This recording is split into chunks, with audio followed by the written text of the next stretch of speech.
All right, I'm back. Sorry about that. It was recording my audio, so I had to. I wouldn't want to go into like 40 minutes into this teaching and then in the live stream, and then you know, you wouldn't hear anything. So I didn't want that. So I took this thing off, so you don't have to deal with that. Anyway, I was talking about a kingdom, in England, in the medieval London, well, no, medieval England, or, Spain or Germany, any of those things. Y'all know about that type of history. You've had history class. So you should understand that when it comes to a kingdom or establishing a kingdom, in order for a prince to become a king, he must have a helpmate. He must have a queen by his side. This is the only way for a prince to rightfully inherit a kingdom. Now, I was proceeding to talk about a crown.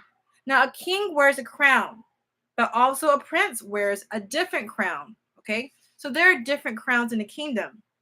Okay, just a general thing to keep in mind. Now, you see throughout the New Testament, I'm going to focus just on the New Testament, what they call the Brit Hadashah, Brit Hadashah. If you search crown, you'll come up with things like the crown of life, crown of glory, crown of gold, crown of 12 stars. Okay, you'll see that there's different crowns. There's not just one type of crown. So I want you to keep that in mind, because you're going to see that in the book of Revelation, that there's more than one crown. Okay, I want you to keep that in mind. So a king's going to wear a certain crown, a prince is going to wear a certain crown, and so forth and so on. And different authorities within the kingdom, within the family of the kingdom, will have different crowns. So just keep that in mind. Now, let's look at it. Now, keep in mind that a prince must have a queen to become a king. So, when the question you need to ask yourself is, when does Yeshua HaMashiach of Nazareth, when do you see him in the book of Revelation actually wearing a crown?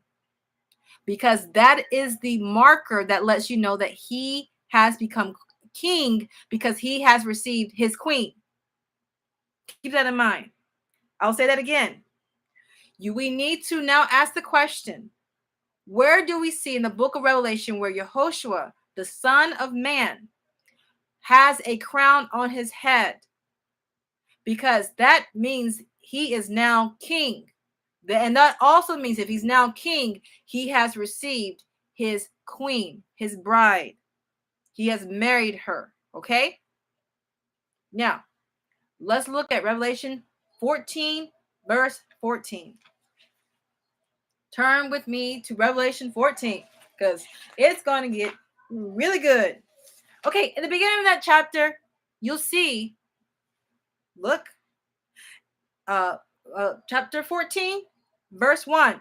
And I looked, and lo, a lamb stood on Mount Zion, and with him 144,000, having his name and his father's name written in their foreheads. Who's right next to him? Who's right next to him? Whoa, he just became king. Who's right next to him on the mountain, mind you, Mount Zion? Okay, think about that. But that's not the verse I think I've actually quoted. I just thought about it as I was reading, talking to you all. Let's look at Revelation 14, verse 14, where we actually see him with the crown.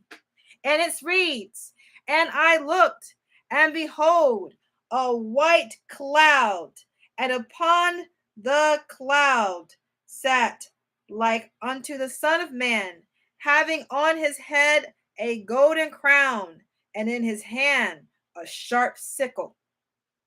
Okay, there he is. He is. It's game over. Boom. All right. And some time expires, and later on in Revelation chapter 19, verse 12, we see him again with some more crowns. Let's look at it. Revelation 19, verse 12. Turn with me. His eyes were as a flame of fire, and on his head were many crowns. And he had a name written, and a name that no man knew but himself.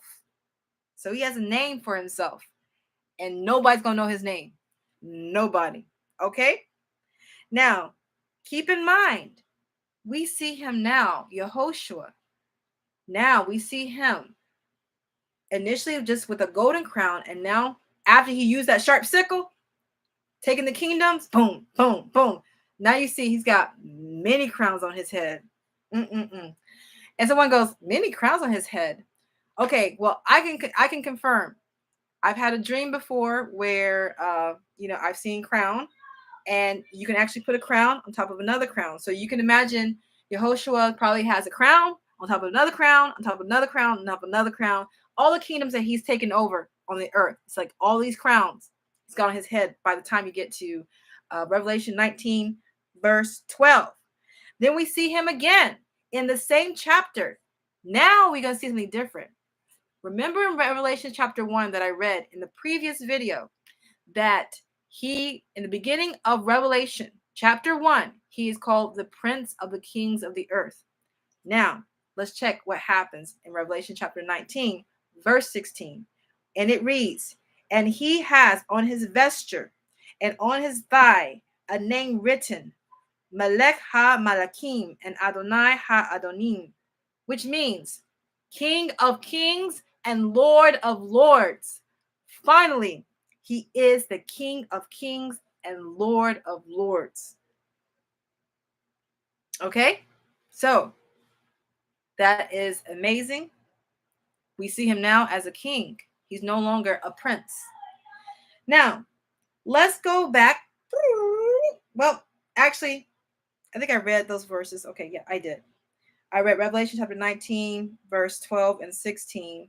If you want to, you can see in Revelation chapter 19, verse 11, the verse before verse 12, you see it says, and I saw heaven opened, and behold, a white horse, and he that sat upon him was called Faithful and True, and in righteousness he doeth judge and make war. And then it goes on to say, his eyes, verse 12, his eyes were as flame of fire, and on his head were many crowns. And he had a name written, a name that no man knew but himself.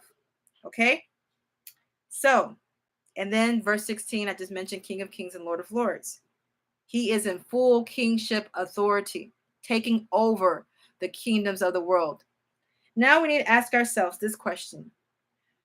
Where is this declaration where King Yeshua proceeds to take over the kingdoms of the world to establish his kingdom on earth, which I call, in this case, the kingdom of Israel. He's establishing his kingdom, the kingdom of Israel.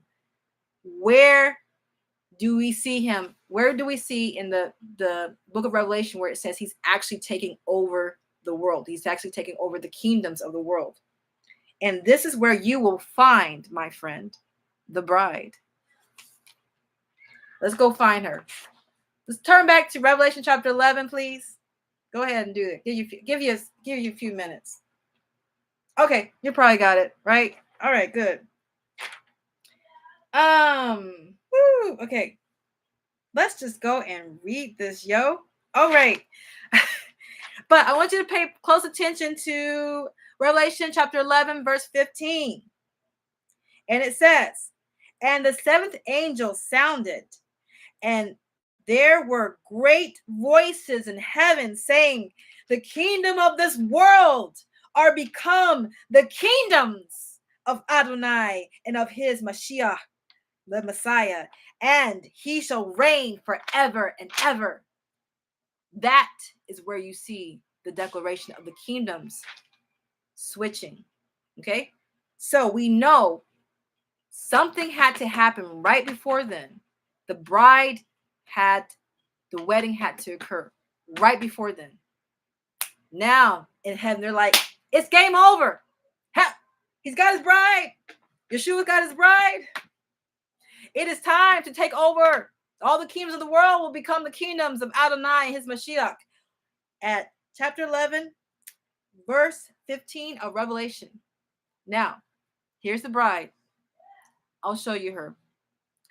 Here we go.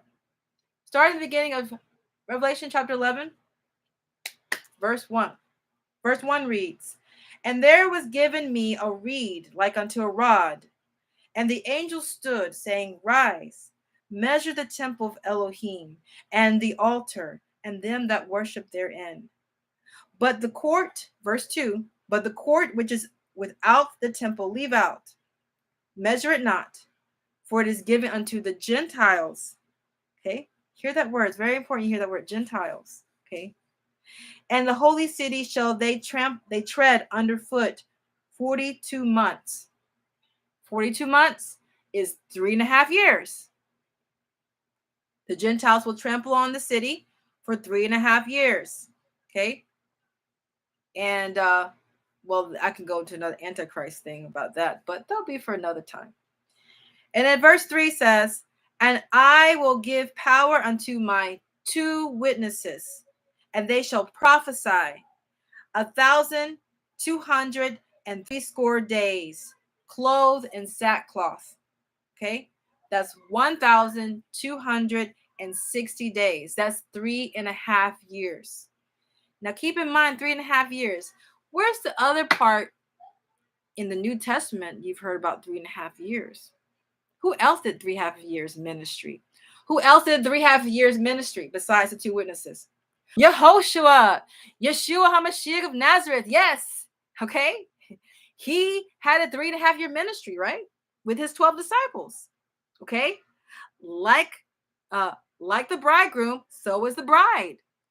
If the bridegroom did it, the bride will do it. Duh. Okay. But y'all smart. Anyway, I'm just being funny about it. Anyway, okay, so this is the bride you seeing right here. Okay. She's going through her 3.5 year ministry, just like the bridegroom, Yehoshua, went through his 3.5 year ministry. Now I got this revelation back in June, but I didn't make the connection until recently. Okay. The part I'm sharing about the bride, that this is the bride. Okay. That was recent. Okay. The other part, everything precept by precept, little bit by little bits. Okay. These are the 2, verse 4. I'm sorry. Verse 4. I'm so excited. "These are the 2 olive trees and the 2 candlesticks standing before the Elohim of the earth." Verse 5. "And if any man will hurt them," okay, "fire proceeds out of their mouth and devour their enemies. And if any man hurt them, he must in the same manner be killed." Okay. Okay. So I'm sorry. I got to pause.